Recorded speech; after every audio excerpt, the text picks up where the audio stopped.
चलिए नमस्कार। इस वक्त की सबसे बड़ी और सबसे धमाकेदार खबर सीधे खेसारी लाल इंस्टाग्राम से आ रही है। दोस्तों, खेसारी लाल छापरा में ऐसा क्या कर दिए हैं जिससे पूरा माहौल गर्म हो गया है। खेसारी लाल का बहुत ज्यादा वहां पर सेवा किया जा रहा है, जो कि आप वीडियो देख सकते हैं, और उनका बहुत सम्मान मिल रहा है।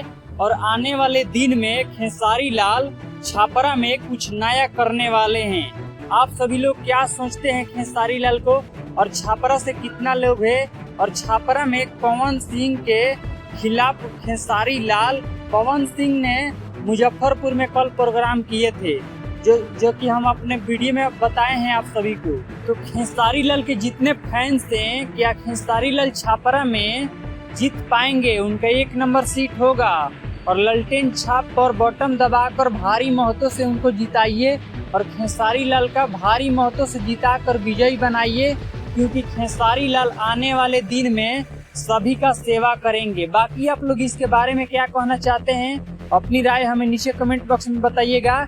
ऐसी ही भोजपुरी की हर खबर देखने के लिए तुरंत भोजपुरी खबर लाइव को सब्सक्राइब करके घंटी वाला बटन दबाकर मिलते हैं अगली बड़ी खबर में। तब तक के लिए जय भोजपुरी।